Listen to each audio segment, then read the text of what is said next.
Մեծարգո պարոն Հասանով, քաղաքացիական պայմանագիր խմբակցության հարգելի եւ սիրելի գործընկերներ, Ուժեղ Հայաստան խմբակցության հարգելի գործընկերներ, Հայաստան խմբակցության հարգելի գործընկերներ, սիրելի ժողովուրդ։ Շնորհակալություն եմ հայտնում իմ հարազատ քաղաքացիական պայմանագիր խմբակցությանը իմ թեկնածությունն առաջադրելու համար եւ շնորհակալություն եմ հայտնում Տիկին Մանավազյանին իմ հասցեին բարի եւ տեղտեղել չափազանցված խոսքեր ասելու համար։ Շնորհակալություն եմ հայտնում քաղաքացիական պայմանագիր կուսակցությանը այս տարվա հունիսի 7-ին քվետված 700,000-ից ավելի քաղաքացիներին, որոնք հստակ եւ աներկբա մանդատ են տվել քաղաքացիական պայմանագրին, շարունակելու ժողովրդավարական բարեփոխումները, շարունակելու խաղաղության օրակարգը, կազմելով կառավարություն։ Սիրելի ժողովուրդ, հունիսի 7-ին դուք պաշտպանեցիք Հայաստանը, դուք պաշտպանեցիք Հայաստանի ինքնիշխանությունն ու անկախությունը, դուք պաշտպանեցիք հայկական ժողովրդավարությունը եւ այժմ եկել է լավ ապրելու ժամանակը։ Այժմ եկել է խաղաղության պայմաններում, առանց հակամարտության, առանց պատերազմների, երեխաներ ունենալու եւ նրանց մեծացնելու ժամանակը։ Ես ասել եմ քարոզարշավի մեկնարկին եւ ուզում եմ կրկնել հիմա։ Իմ գրեթե երկուամյա տղան պատերազմ չի տեսել։ Նրա հասակակիցները պատերազմ չեն տեսել։ Եվ ես անելու եմ ամեն ինչ, որպեսզի իմ եւ ձեր եւ բոլորիս երեխաները այդպես էլ չիմանան եւ չտեսնեն, թե ինչ է պատերազմը։ Հարգելի գործընկերներ, ուզում եմ նաեւ շնորհակալություն հայտնել այն բոլոր քաղաքացիներին, որոնք իրենց խղճի եւ համոզմունքների համաձայն առանց ընտրակաշառքի չեն ընտրել քաղաքացիական պայմանագրին, այսինքն ընտրել են այլ ուժերի եւ ուզում եմ շնորհակալություն հայտնել նրանց այդ ընտրության համար, իրենց քաղաքացիական պարտքը կատարելու համար եւ շեշտում եմ, խոսքը վերաբերում է այն քաղաքացիներին, որոնք չեն քվեարկել ընտրակաշառքով։ Սիրելի ժողովուրդ, ես ուզում եմ ձեզ ասել, որ մենք ձեզ լսել ենք եւ լսում ենք։ Ես ուզում եմ ձեզ ասել, որ մենք ձեզ տեսել ենք եւ տեսնում ենք։ Եվ ես ուզում եմ ձեզանից ներողություն խնդրել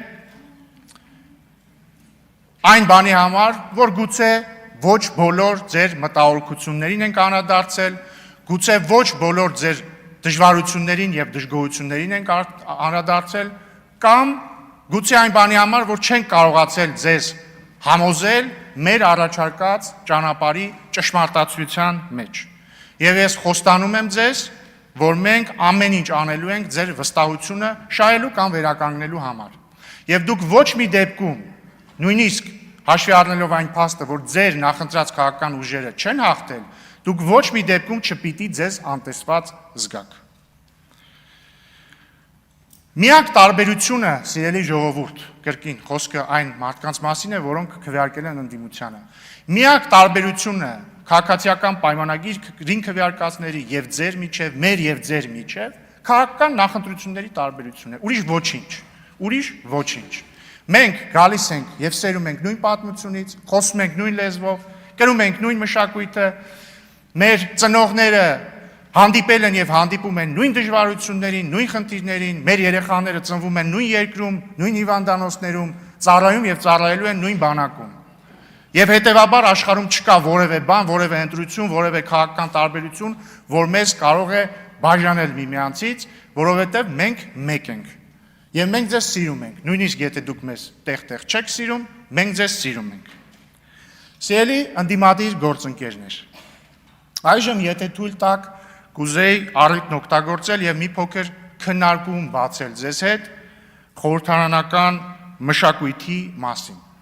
Վերջին ամիսներին եւ վերջին հատկապես շաբաթներին մի տարօրինակ եւ անսպասելի կոնսենսուս է ձևավորվել մեր հանրության եւ քաղաքական շրջանակների եւ լրագրողական դաշտում։ Այդ կոնսենսուսը հետեւյալն է,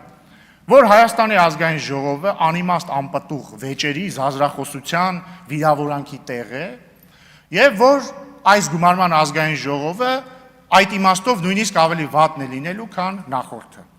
Համատարած համազգային կոնսենսուս է սա, կարծես թե։ ընդ որում կապ չունի մարդը իշխանամետ է, ընդդիմադիր է, բոլորը կարծես թե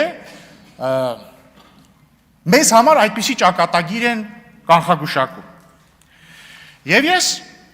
ուզում եմ ձեզ առաջարկել, որպեսզի մենք միասին կոտրենք այս նախախնամությունը կամ անեծքը, ոնց ուզում եք դա կոչեք։ Հավանիչ տեսանյութը եւ բաժանորդագրվիչ նորությունները բաց չթողնելու համար։